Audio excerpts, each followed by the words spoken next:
Merci beaucoup. Bonjour mesdames et messieurs. Équilibre des énergies est une association d'entreprises qui travaillent ensemble à la transition énergétique. Et nous savons que pour réussir cette transition, nous devons suivre trois directions: l'efficacité énergétique, l'électrification des usages de l'énergie, commencer par exemple déjà dans l'automobile. Alors, et puis l'augmentation des usages de la chaleur renouvelable ou l'utilisation de la chaleur renouvelable. Donc voilà les premières, la stratégie bas carbone. Voilà dans le résidentiel la situation de départ où vous voyez les différentes sources d'énergie, et voilà à droite la situation d'arrivée. Et de manière encore plus visible, voilà les courbes que nous devons suivre. Alors c'est à l'aune de ces exigences, de ces directions que nous devons suivre, que nous analysons maintenant les avancées ou les détails, si je puis dire, de la RE 2020, que nous avons entendu depuis longtemps, qui malheureusement sera un tout petit peu retardée. Et pour analyser la RE 2020, je donne la parole à Jean-Pierre Hoët, qui est le président de notre conseil scientifique. Alors, le but de mon intervention, c'est d'essayer de résumer assez brièvement ce qu'on peut penser de la RE 2020 dans l'état actuel. Bon, c'est un sujet sur lequel l'équilibre des énergies travaille depuis maintenant 3-4 ans. C'est un sujet extrêmement compliqué, donc on va essayer de faire simple. Pour être court et bref, je dirais que la réponse ne peut être que nuancée. Il y a des bonnes choses dans la RE 2020, il y a même, on peut dire, de très bonnes choses. Et il y en a d'autres qui, malheureusement, comme chacun sait, le diable étant dans les détails, ne vont pas du tout et nécessitent des ajustements. Alors les points positifs fondamentaux, c'est évidemment le fait que cette réglementation se propose d'agir en deux directions. D'une part, un renforcement de la qualité du bâti, un renforcement substantiel, puisqu'il est envisagé d'améliorer de 30% l'indice de qualité du bâti, le BBIO, et c'est une revendication que nous avions formulée depuis longtemps, de façon que, quelle que soit la forme d'énergie qui alimente ce logement, on ait l'assurance qu'on lèguera aux générations futures des logements de qualité. Je rappelle que les logements ont une durée de vie en France d'environ 100 ans. Bon, le deuxième point, c'est que cette réglementation, pour la première fois, associe sur le plan réglementaire le climat, la préoccupation climatique à la préoccupation énergétique. Donc c'est quand même une nouveauté importante. Et d'ailleurs, vous avez peut-être pu voir que dans le projet de loi faisant suite à la Convention citoyenne, donc qui vient d'être rendu public, ce point est désormais acté dans la loi. C'est-à-dire qu'un logement verra sa performance appréciée en termes énergétiques et en termes climatiques. Donc c'est quand même un événement important. Donc tout ça va dans le bon sens. Par contre, il y a des points qui sont fortement négatifs, parce que l'administration n'a pas su résister à la tentation de multiplier les indicateurs. Bon, on en parlera de 4, mais c'est déjà pas mal, il y en a plus que 4 en fait.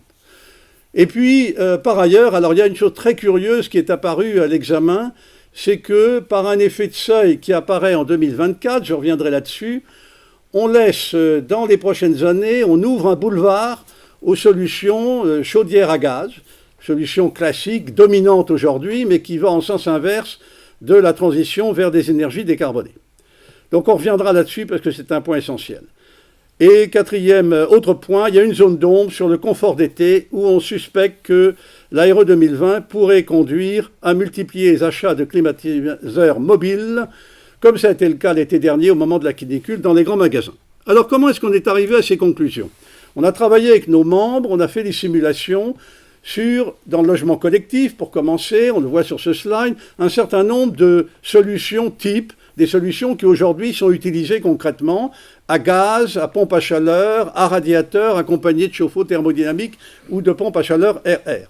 Bon, c'est la vraie vie, on a donc ici 7 types de chauffage qui sont cotés, évalués selon les 4 critères. Ce sont les bâtonnets verticaux. Donc il y en a qui sont plus ou moins bons en fonction des critères. Et là-dessus, on a supposé que tous ces logements auraient un bâti du niveau BBIO RE 2020. Donc si j'annonce le premier critère, qualité du bâti, tous passent l'examen, si je puis dire.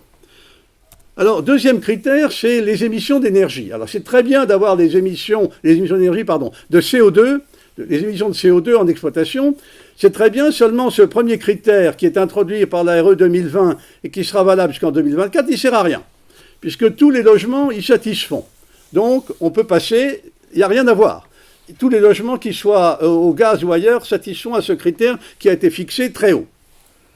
Alors ensuite, les choses se gâtent. On a un peu, au fond, un jeu de quilles. L'administration a introduit des boules, et avec ces boules, elle va renverser les quilles.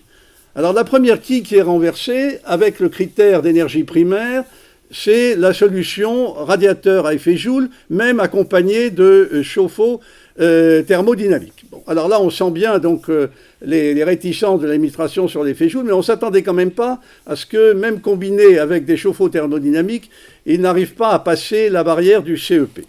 Et puis l'administration a introduit un troisième critère qui est le coefficient d'énergie primaire renouvelable. J'y reviendrai parce que sa définition est assez peu orthodoxe. Alors là, le jeu de quilles continue.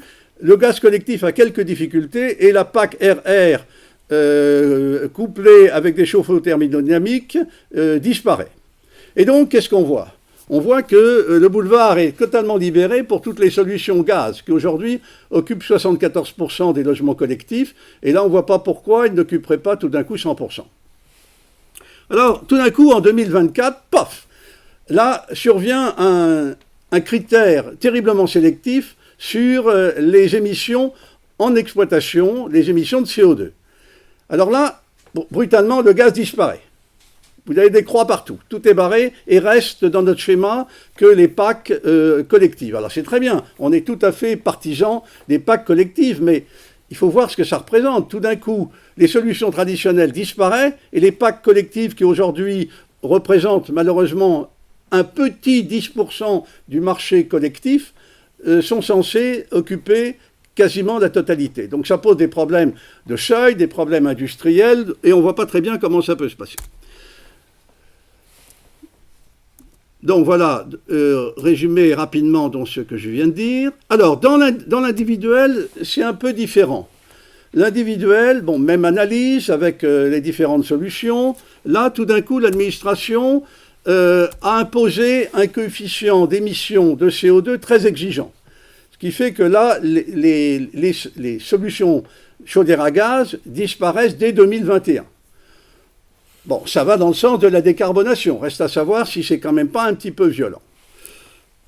Et finalement, le CEP ne sert pas à grand-chose et le CEPNR, par contre, vient abattre les dernières quilles, c'est-à-dire ce qui subsistait en radiateur Joule accompagné de CET, voire de photovoltaïque. Alors c'est important parce que souvent maintenant, du fait de la RT 2012, pour passer les radiateurs étaient l'appoint de conforter les solutions énergie renouvelables du type chauffe-eau thermodynamique ou photovoltaïque. Et maintenant, ces solutions-là vont avoir beaucoup de mal à passer.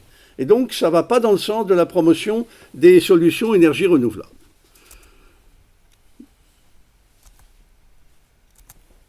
Alors, pour remédier à ça, on pense qu'il y a 5 choses à faire. Il y a 5 choses qui ne sont pas compliquées. Et finalement, l'administration, si elle le veut bien, peut améliorer sa copie et faire une bonne RE 2020. Pour ça, il faut revoir un certain nombre de plafonds d'émissions. J'ai parlé tout à l'heure de cet effet drastique de réduction des émissions en 2023-2024. Nous, on pense que ce n'est pas réaliste sur le plan industriel. Donc, depuis déjà un certain temps, on plaide pour une trajectoire progressive. Une trajectoire possible est illustrée sur ce schéma. C'est-à-dire qu'on plaide sur l'application au logement des principes qui ont bien marché dans le cas des véhicules électriques, des véhicules particuliers. Vous savez, les véhicules particuliers, le taux d'émission par kilomètre diminue maintenant depuis presque une dizaine d'années. On est passé de 125 à 95, à 70, etc. Et ça donne le temps à l'industrie de s'habituer. Mais c'est la même chose ici pour toutes les solutions de chauffage. Il ne faut pas s'imaginer que du jour au lendemain, l'industrie française va être capable de passer d'un petit quota de 6-7% de pompe à chaleur à 100%. Ce n'est pas possible. Donc, et simultanément, le gaz peut s'adapter également. Le chauffage à gaz peut s'adapter. Donc, on espère être entendu sur ce point de la progressivité. En outre, cette approche progressive a un gros avantage, c'est qu'elle donne du corps à la notion de label.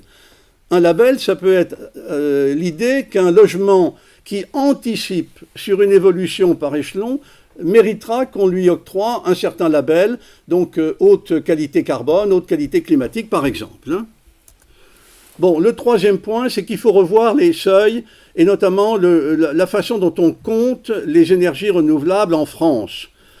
Au niveau de l'Europe, le décompte des énergies renouvelables se fait par tous les canaux. Les énergies renouvelables, c'est la géothermie, le solaire, l'éolien, c'est produit localement, c'est véhiculé par des réseaux. Alors en France, pour des raisons qui nous échappent un peu, on compte les énergies renouvelables que si elles sont locales. C'est-à-dire qu'on peut dépenser des milliards d'euros à développer les énergies renouvelables qui seront acheminées par le réseau électrique et plus tard par le réseau de gaz, pourquoi pas, puisqu'on parle beaucoup de gaz renouvelable. Tout ça ne compte pas dans la réglementation, seul compte ce qui est produit et consommé localement. Donc on pense là qu'il y a une anomalie dans la logique et également dans la conformité au droit communautaire. Bon, quatrième point, je pense qu'on a voulu éliminer, éradiquer, comme on dit maintenant, les solutions effet Joule. On y est arrivé, puisqu'il n'y en a plus aucune qui peut sortir de terre avec les coefficients qui sont envisagés. Donc on pense que ça porte préjudice aux énergies renouvelables, ce faisant, et qu'il faut revoir le niveau de ces coefficients. Et enfin, on appelle l'attention sur le problème du confort d'été. Attention, avec un surcroît d'isolation, à ne pas créer des logements qui auront un confort d'été médiocre, qu'on livrera aux occupants. Et que feront les occupants? Ils iront chez Leroy Merlin ou ailleurs acheter des climatiseurs mobiles. Ça se voit déjà présent dans des proportions importantes et on pense qu'il ne faut pas rééditer les épisodes des chauffages, des radiateurs mobiles qui ont fait beaucoup de dégâts sur le plan de l'efficacité énergétique.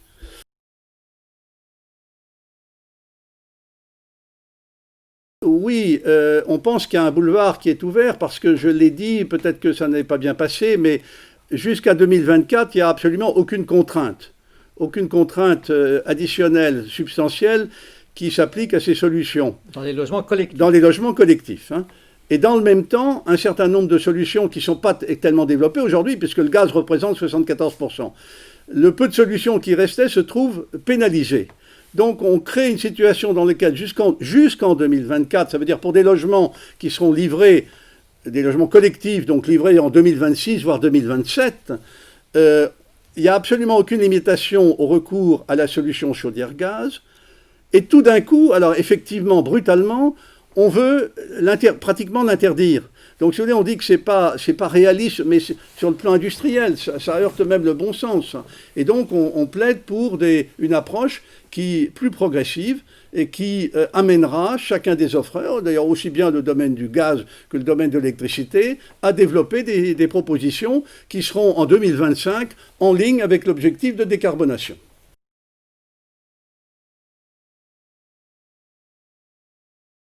Alors, c'est un peu technique là, c'est un peu compliqué. La prise en compte du confort d'été se fait par un système de pénalisation en fonction des degrés heure. Et on a le sentiment que la façon dont les choses sont prises en compte actuellement risque de conduire à l'inaction. C'est-à-dire qu'on livrera des logements sans enfreint de la réglementation, mais seront un peu en limite, ne seront pas très confortables en été, parce qu'on n'aura pas voulu, par exemple, avoir recours à des pompes à chaleur RR. Et donc, ces logements, à l'usage, s'avéreront inconfortables et que les habitants, les occupants, donc, iront acheter des climateurs mobiles comme ils le font dès aujourd'hui. Il y a une sous-estimation du changement climatique, semble-t-il. Voilà, donc ça j'ai dit que c'était une zone d'ombre. Nous, on n'a pas les moyens, au niveau de l'association, de faire des simulations extrêmement approfondies. On appelle l'attention des pouvoirs publics sur ce point-là qui nous semble important.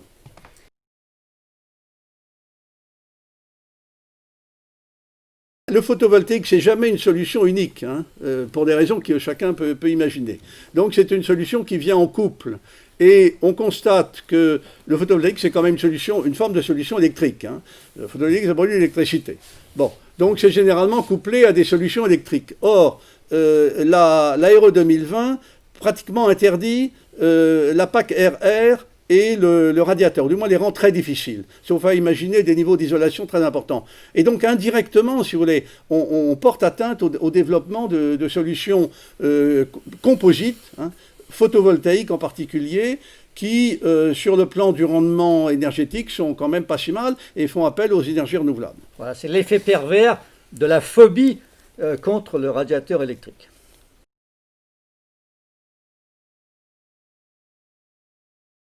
Oui, alors effectivement, je crois, je l'avais dit en sous-entendu, c'est une des particularités. Si on est réseau de chaleur, on prend en compte les ENR véhiculés par le réseau, mais par contre, s'il s'agit d'un réseau de gaz ou d'électricité, on ne prend pas en compte les énergies renouvelables. Donc, si vous voulez, c'est une forme de discrimination qui nous semble... Bon, on comprend bien l'histoire, c'est qu'à un certain moment, on a voulu développer les réseaux de chaleur, mais maintenant, on est pleinement dans l'ère du renouvelable. Donc, il faut sortir de cette limitation et voir qu'au niveau national, il y a une grande politique de promotion des énergies renouvelables, et ça doit se retrouver dans les réglementations des bâtiments.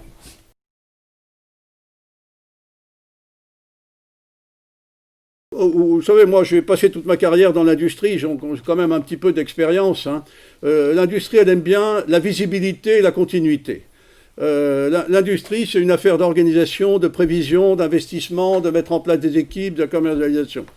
Donc, si on lui dit, si on a une réglementation qui donne des bases très solides, une visibilité jusqu'à l'horizon 2025 et au-delà, elle investira et on a la chance. Hein. Je rappelle quand même qu'on a la chance en France d'avoir une industrie des systèmes thermodynamiques qui est extrêmement, j'allais dire dynamique, mais vigoureuse. Hein, la France est quand même le pays où la pompe à chaleur est la plus développée dans les bâtiments. Donc on a des industriels, hein, les groupes Muller, les groupes Atlantiques hein, et d'autres hein, qui sont prêts à investir, mais il faut quand même de la visibilité. Cette visibilité, on l'a donnée dans le domaine de l'automobile, ce qui fait que tous les constructeurs automobiles se sont massivement tournés vers le véhicule électrique. Et bien, il faut faire la même chose dans le domaine des systèmes de chauffage. Peut-être qu'en 2023, étant habituée à ne faire aucun effort, tout d'un coup, elle voit arriver le mur en 2024 et elle va dire « Ah non, il faudrait peut-être qu'on revoie les choses ». Donc on a ce risque-là, quoi.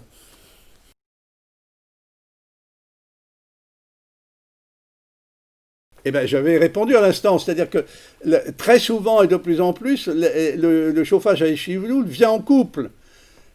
Si on veut utiliser le photovoltaïque, il faut le coupler à quelque chose. C'est une solution électrique. Et donc, coupler les radiateurs avec éventuellement des packs RR une pack RR dans la pièce principale, plus du photovoltaïque, c'est une bonne solution. Ce n'est pas une solution unique, c'est une solution composite qui permet de jouer sur plusieurs tableaux. Oui, c'est-à-dire que le radiateur donc, électrique est le complément du photovoltaïque. La nuit, par exemple, bon, c'est aussi simple que ça, quoi. Et ça prend d'autant plus d'importance que dans le système des logements, vous allez prendre progressivement en compte le véhicule électrique aussi. Hein. Donc vous avez quand même un système qui est assez complexe, hein, avec les besoins de chauffage, d'eau chaude, et comme le véhicule, et comme ressource le photovoltaïque, éventuellement une PAC RR, et éventuellement des radiateurs. Tout ça doit être combiné de façon optimale pour jouer sur les tarifs et avoir une émission de CO2 minimale.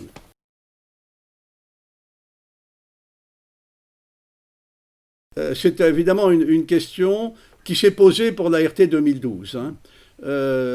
Nous, dans nos adhérents, après la sortie de la RT 2012, on dit que ça entraîne une surcharge de plus 12%, voire plus 15%. Progressivement, les choses se sont atténuées. Bon, alors, dans le cadre de la RE 2020, l'administration a fait des évaluations qui ont été communiquées au groupe de concertation. On espère qu'elle ne s'est pas trompée. Il semble que les surcoûts ne sont pas nuls, mais sont acceptables, hein, acceptables de quelques pourcents, avec, on espère, aussi un effet de progrès technique qui permettra de les assimiler. Donc, si vous voulez, on n'a pas mis ce point-là le plus en avant. Attention, sachant que je n'ai pas abordé le problème de la construction proprement dite. Hein.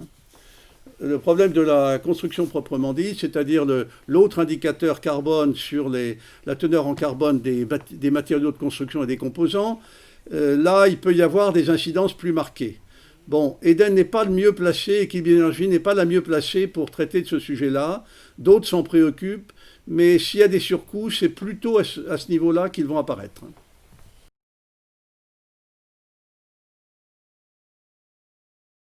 On a sélectionné 7 systèmes de chauffage qui sont aujourd'hui utilisés dans la RT 2012 et pourraient l'être dans la RE 2020. On a caractérisé chacune des solutions au regard des 4 indicateurs, le BBO qui est en bleu foncé, le coefficient d'énergie primaire qui est en saumon, le coefficient d'énergie primaire vert clair non renouvelable en vert clair et les émissions de CO2 en exploitation qui sont en, comment on va dire ça, c'est de la pourpre cardinalis. Bon. On a supposé que tous ces logements avaient un bâtiment qui était conforme à RE 2020, hein, ni plus ni moins. Obligation, on s'aligne sur le BBO, l'indicateur bien connu du grand public BBO, qui est le résultat de la RT 2012, moins 30%. Alors, qu'est-ce qu'on dit ? On dit, on appelle cet indicateur, avec le niveau prévu dans le projet de réglementation, tous les logements passent, hein, par définition. Bon, par hypothèse. Par hypothèse. Bon. Alors, ensuite, on appelle l'indicateur émission de CO2 en exploitation. Avant 2024. Avant 2015, c'est marqué, on est en 2021. Et là, surprise, tous les logements passent. Ah oui. Alléluia. Ça veut dire que cet indicateur est inutile pour les 3 prochaines années. Hein, d'où la notion de boulevard que j'ai indiquée tout à l'heure. Bon. Alors, ensuite, on appelle, c'est là où j'ai dit qu'on jouait aux quilles. Hein, on lance une boule qui est là, en appelant un indicateur qui est le coefficient d'énergie primaire maximum. Alors, on connaît le coefficient d'énergie primaire, il a déjà été utilisé dans la RT 2012, et c'est lui qui a conduit au déséquilibre que l'on connaît entre les formes de chauffage. Ce coefficient d'énergie primaire, la réglementation se propose de le durcir à nouveau. De le durcir au point qu'une solution composite, telle que Joule plus CET, hein, Joule plus CET, ou CET plus Joule, comme vous voulez, eh bien, ça passe plus. Bon. Donc ça veut dire qu'on ne peut plus, dans des petits logements par exemple, imaginer qu'on mette quelques radiateurs avec une puissance extrêmement limitée finalement et du chauffe-eau thermodynamique. Donc nous, ça nous pense, c'est pas une bonne chose ça. Alors on continue, on lance une deuxième boule et on fait tomber d'autres quilles. Avec la boule CEPNR, on fait tomber la solution PAC RR pour un séjour, par exemple, complété par des radiateurs dans les chambres et d'un chauffe-eau thermodynamique. Et alors là aussi, la solution gaz collectif aura à faire un petit effort d'isolation additionnelle. Bon, voilà la situation 2021-2024, en permis de construire, hein, parce que pour les logements livrés, ça va beaucoup plus loin. Si on regarde ce qui se passe, les solutions gaz ne sont pas contraintes, gaz individuel, en chaudière individuelle en tout cas, et les packs collectifs passent, ça on le sait. Mais les packs collectifs, malheureusement, il y a des contraintes techniques et économiques qui fait que malheureusement, encore aujourd'hui, elles n'occupent que 7-8% du marché collectif. Voilà la situation 2021. Alors, en 2024, survient un durcissement de la contrainte émission de CO2 en exploitation. Et là, c'est un durcissement très fort. On passe en émission annuelle de 14 kg par mètre carré à 4. Hein. Et bien à ce moment-là, toutes les solutions gaz disparaissent. Et subsiste seulement la solution pompe à chaleur. Voilà. Alors, on ne conteste pas, nous, comme orientation à moyen terme, la pompe à chaleur, ça nous paraît tout à fait très très bien, hein, mais il faut voir qu'on part d'un point qui est quand même dans le collectif assez bas, et que cette évolution demande beaucoup de travail et une transition qui doit être organisée. L'individuel, je vais être un peu cynique, c'est plus simple en disant que le gaz se trouve tout de suite éliminé. Bon. Mais bon, ça, chacun en pensera ce qu'il veut. Hein. Mais disons que les solutions alternatives résistent mieux, sauf à nouveau, les solutions Joule, moins importantes dans l'individuel, c'est vrai, parce que la pompe à chaleur, dans l'individuel, on est quand même dans une situation où les pompes à chaleur occupent presque 50% des logements neufs. Hein. Donc elle est déjà bien installée. Mais néanmoins, le Joule plus CET plus PV n'est pas une mauvaise solution, par exemple. CET, chauffe-eau thermodynamique. Chauffe-eau thermodynamique. Merci, Président.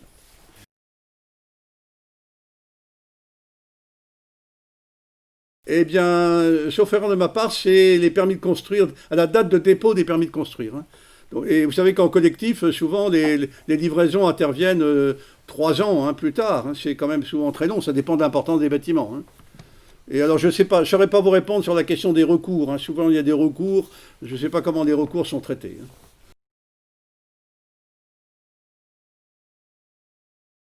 Alors ça, on s'attendait évidemment à cette question. C'est presque une question de cours. Là-dessus, il y a c'est fou le nombre de contre-vérités qui ont été publiées.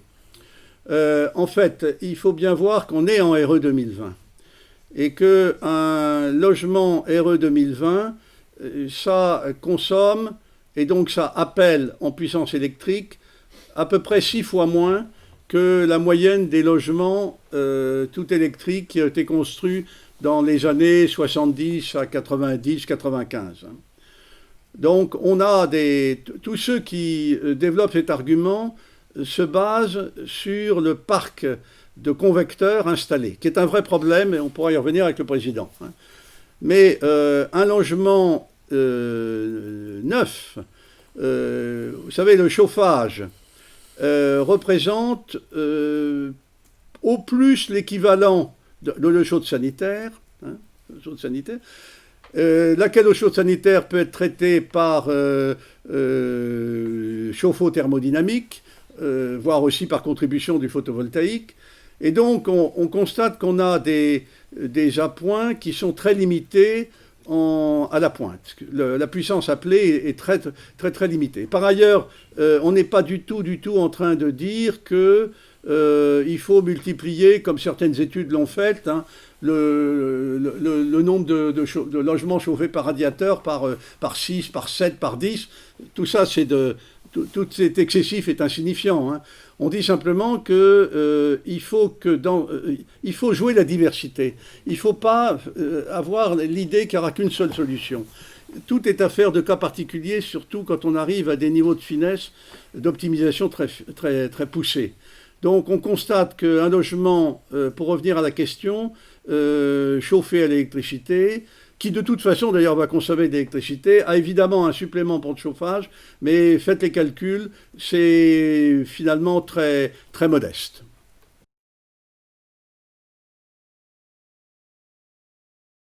Je crois que, vous savez, dans l'appréciation des politiques de l'énergie, il y a plusieurs courants de pensée, et une partie en tous les cas, notamment des participants aux assises de Dunkerque, ce sont des gens qui ont mené beaucoup de batailles contre l'énergie nucléaire et par conséquent contre l'électricité, qui était considérée comme une espèce de conséquence du nucléaire, alors qu'en fait l'électricité, c'est totalement, on la produit de plusieurs façons et notamment par des renouvelables. Bon, et donc cette école de pensée a insisté beaucoup sur l'énergétique, sur l'efficacité énergétique, ce qui est plutôt une bonne chose, mais quasiment en négligeant complètement le CO2. La question de la lutte contre le changement climatique, dans cette école de pensée, est secondaire, quoi, hein. Et donc, à la fin, ça devient surtout réduisons la consommation d'énergie, utilisons le gaz comme énergie de transition, et surtout, ne faisons pas de nucléaire. Ben, grosso modo, c'est ça l'idée générale. Bon, or, je crois que maintenant, la programmation de l'énergie proposée par l'administration et par le gouvernement va plutôt dans la bonne direction. On a besoin de l'électricité parce que c'est la forme d'énergie qu'on peut produire de manière décarbonée, parce qu'elle se marie également avec le numérique qui permet d'être extrêmement fin dans la gestion de la consommation. Bon, et évidemment, n'oublions pas la chaleur renouvelable qui doit faire à peu près la moitié des usages finaux en 2050. Donc c'est cette combinaison, si vous voulez, entre l'électricité, la chaleur renouvelable et l'efficacité énergétique qui est plutôt, à notre avis, la bonne solution. Oui, si je peux me permettre d'ajouter quelque chose et de compléter sur le thème du climat, du carbone. Nous, je répète, ce qu'on voit quand même d'extrêmement positif dans cette Euro 2020, c'est la prise en compte de la composante climatique. Et là, effectivement, au niveau européen, il y a un combat à mener. Parce qu'il y a des grandes déclarations, il y a le Green Deal, il y a un certain nombre de choses, de discours. Mais aujourd'hui, au niveau européen, on est dans une situation où la directive sur la performance énergétique des bâtiments ne dit pas un mot sur le carbone. Donc là, il y a tout un état, il y a toute une révolution dans les actes à susciter pour faire en sorte que la lutte contre le changement climatique passe du discours à la réalité. Et c'est pas gagné parce que effectivement l'électricité est une des solutions quand même avec la chaleur renouvelable qui s'impose naturellement, et il y a encore les hésitations, pour pas dire plus, que rappelait le président.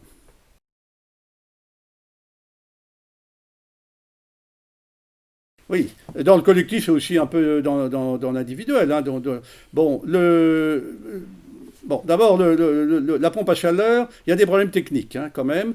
Il y a des problèmes techniques, c'est que si on veut des pompes à chaleur air-eau, il faut qu'il y ait un circuit d'eau.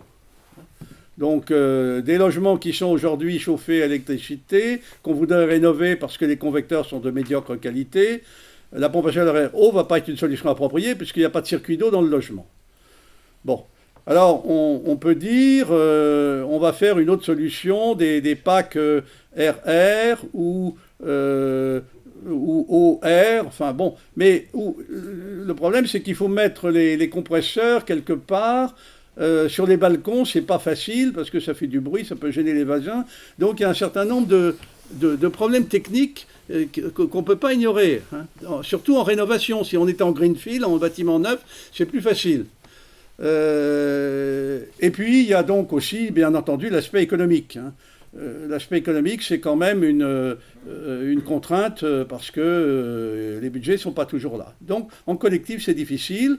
Et d'ailleurs, on peut peut-être, puisque vous posez la question, Président, dire un mot du problème qu'il faudra un jour bien traiter, qui est la rénovation du parc de 6 millions de logements équipés de vieux convecteurs électriques. Nous, on trouve que c'est un peu un scandale national de ne pas s'occuper de ce problème.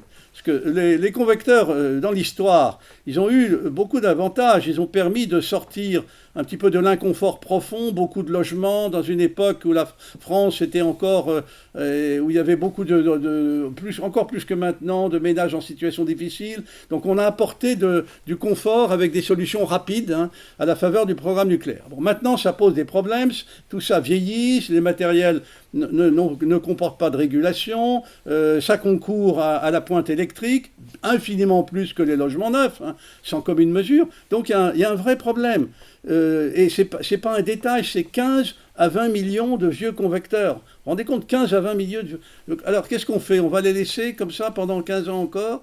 Donc nous, on plaide vraiment pour un programme, un grand programme de modernisation qui permet d'économiser de l'énergie et qui permettrait également d'économiser plusieurs gigawatts à la pointe. Hein.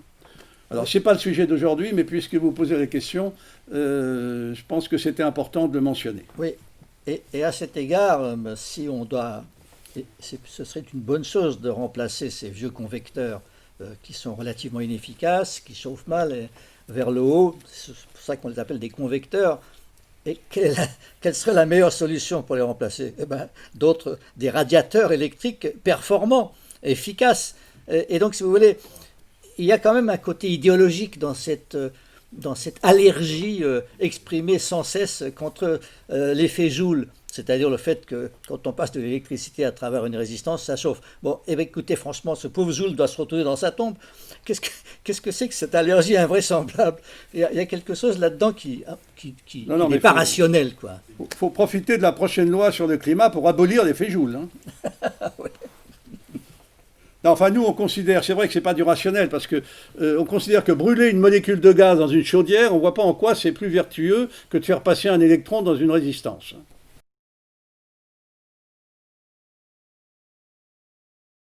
Ben, il y a un coup de pouce chez 2E, mais il n'est pas à la hauteur du problème, si vous voulez. Ce n'est pas des budgets énormes. Le remplacement d'un vieux convecteur, j'espère que les personnes dans la salle ne me contrediront pas, mais c'est à peu près 400 euros TTC, pause comprise. Hein. Bon, 400 euros, sauf erreur de ma part, les certificats d'économie d'énergie apportent 50 euros. Doublé dans le cadre d'une opération de coup de pouce, il y a certaines contraintes qui sont satisfaites. Alors, c'est pas suffisant, quoi. Faudrait doubler tout ça au minimum. Hein. C'est pas des budgets énormes, suffit de vouloir le faire.